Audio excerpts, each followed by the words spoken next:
안녕하세요. 오늘은 소중한 사람을 떠나보낸 후에 그 남겨진 삶을 어떻게 다시 살아갈 수 있을지에 대해서 좀 깊이 이야기 나눠보려고 합니다. 네, 이게 참 누구에게나 닥칠 수 있는 일이지만 막상 겪게 되면 정말 힘든 과정이죠. 맞아요. 사별 후의 삶, 다시 웃는 법이랑 상실과 회복, 혼자 살아가는 법, 이 내용들을 보면서 함께 길을 찾아봤으면 해요. 좋습니다. 그 자료들 속에서 감정을 어떻게 다루고 또 일상은 어떻게 재건하며 어쩌면 새로운 관계까지도 생각해 볼 수 있는지 그런 지점들을 짚어보는 거죠. 네, 바로 그겁니다. 어렵지만 정말 중요한 과정이니까요. 그럼 그 질문부터 시작해 볼까요? 그 깊은 슬픔 속에서 어떻게 다시 내 삶의 길을 찾을 수 있을까? 먼저 감정의 파도부터 좀 다뤄볼까요? 네, 그게 시작이죠. 사별 직후에는 정말 뭐랄까 감정의 소용돌이 속에 있는 것 같아요. 공통적으로 나오는 게 깊은 외로움. 외로움이요. 네. 이제 함께 밥 먹을 사람이 없다. 이런 생각에서 오는 그 막막함 있잖아요. 그리고 불안감, 또 죄책감도 많이 느끼시는 것 같아요. 죄책감이라면 어떤? 내가 그때 더 잘했어야 했는데 라든가 혹은 나만 이렇게 살아남아서 미안하다. 뭐 이런 생각들이요. 너무 충격이 커서 그냥 멍하니 TV 소리도 안 들리는 것 같고 말수도 없어지고 그렇게 감정이 억눌리는 경우도 많고요. 아, 정말 가슴 아픈데요.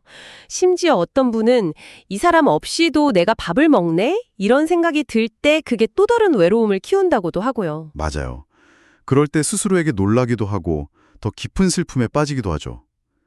사별이라는 건 삶의 균형 자체를 깨뜨리는 엄청난 사건이거든요. 그렇죠.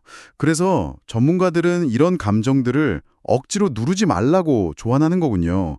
그냥 자연스럽게 흘러가게 두는 게 치유의 시작이다. 네. 그런데 슬픔을 허용하라라는 말이 머리로는 이해가 가도 마음으로는 참 어렵잖아요. 맞아요. 감정이 완전히 압도될까 봐 두렵기도 하고요. 그럼 실제로 어떻게 하라는 건지 좀 더 구체적인 방법을 제시하나요? 네, 중요한 부분인데요. 공통적으로 나오는 현실적인 조언은 뭐랄까 거창하게 극복하려고 애쓰기보다는 그냥 오늘 하루를 살아내는 것에 집중하자는 거예요. 하루 단위로요? 네. 예를 들면 매일 속마음을 아주 짧게라도 일기나 음성 메모로 남겨본다던가 아니면 아침에 창문 열고 그냥 혼잣말처럼 오늘은 그래도 살아있네. 아니면 더 구체적으로 내가 오늘 무사히 저녁까지만이라도 살아보자. 이렇게 아주 작은 생존 목표를 세우는 거죠. 뭔가 해볼 만한 작은 목표네요. 그렇죠. 또 눈물이 왈칵 쏟아질 때 있잖아요. 그럴 때 애써 참기보다 아, 지금 내가 우는 건 내가 아직 그 사람을 이렇게 마음에 품고 있다는 증거구나. 이렇게 그 눈물의 의미를 스스로 좀 다르게 해석해 보는 거예요. 의식적으로 허용하는 연습이죠. 슬픔 자체를 나쁜 것으로 보지 않는 태도가 중요해요. 슬픔을 외면하지 않으면서도 동시에 일상을 아주 조금씩이라도 되찾아가는 그 균형이 필요하겠네요. 감정을 다독이는 것과 함께 그 텅 빈 공간과 시간들을 다시 채워나가는 문제도 있을 텐데요. 맞습니다. 그 과정이 또 다른 아픔일 수 있죠. 자료에도 그런 구절이 있더라고요. 죽은 사람은 그대로인데 산 사람은 계속 정리해야 하는 게 더 아프다. 정말 그 말이 너무 현실적으로 와닿았어요. 유품 정리가 들었죠. 감정적으로 정말 큰 고비잖아요.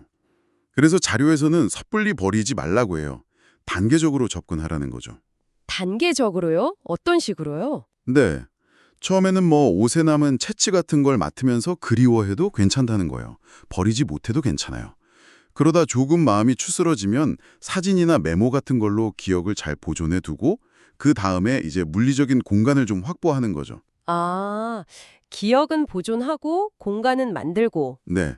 그리고 마지막 단계에서는 마음으로 그동안 고마웠다. 이제 나도 내 삶을 좀 살아볼게. 이렇게 인사를 건네면서 정리하는 거죠. 여기서 중요한 건 물건을 정리하는 게 그 사람 자체를 내 삶에서 지워버리는 게 아니라는 인식이에요. 아, 그게 아니군요. 네. 그보다는 내 삶에서 슬픔이라는 감정이 너무 많은 자리를 차지하지 않도록 그 공간을 재조정하는 과정이다. 이렇게 생각하는 게 도움이 된다는 거죠. 와, 그 해석이 정말 새롭네요. 내 슬픔이 공간을 다 차지하지 않게 한다. 단순한 비움이 아니군요. 그렇죠. 그런 의미부여가 중요합니다. 그리고 물건 정리와 더불어서 일상에 다시 작은 리듬을 만들어주는 것도 필요해요. 리듬이라면 규칙적인 생활 같은 건가요? 네, 너무 거창하지 않아도 돼요. 예를 들어 월요일은 시작에 가고 화요일엔 동네 카페에 가서 커피 한잔 하고 이렇게 요일별로 아주 소소한 계획을 세우는 거죠. 혼자서도 할 수 있는 걷기나 손글씨 쓰기, 봉사활동 같은 거 시작해보는 것도 좋고요. 혼자 할 수 있는 활동부터 시작하는 거군요. 관계는 어떤가요? 주변 사람들과의 관계도 좀 달라질 것 같은데요. 네, 관계 재정비도 필요할 수 있어요. 예전에 고인과 함께 있던 모임이 이제는 좀 버겁게 느껴질 수도 있잖아요. 그럴 땐 잠시 관계 다이어트를 하는 것도 방법이고요. 관계 다이어트요? 네, 좀 거리를 두는 거죠. 그리고 오히려 주민센터나 복지관 같은 곳의 동아리처럼 과거를 전혀 공유하지 않는 새로운 관계 속에서 편안함을 느낄 수도 있다고 해요. 중요한 건 나이와 상관없이 새로운 사람들과 연결되는 경험 그 자체라는 거죠. 그렇군요. 그렇게 일상과 관계를 조금씩 다시 만들어가다 보면 문득 그런 생각이 들 수도 있을 것 같아요. 혹시 새로운 만남, 어쩌면 이성과의 새로운 관계에 대해서요. 아, 그렇죠. 근데 또 내가 벌써 이런 생각을 해도 되나? 죄책감이나 망설임이 클 것 같아요. 당연히 그럴 수 있습니다. 자연스러운 감정이에요. 이 부분에 대해서 전문가들이 자료에서 명확하게 이야기해요. 사별 후에 새로운 인연을 생각하는 게 절대 잘못된 게 아니라고요. 아, 그런가요? 네.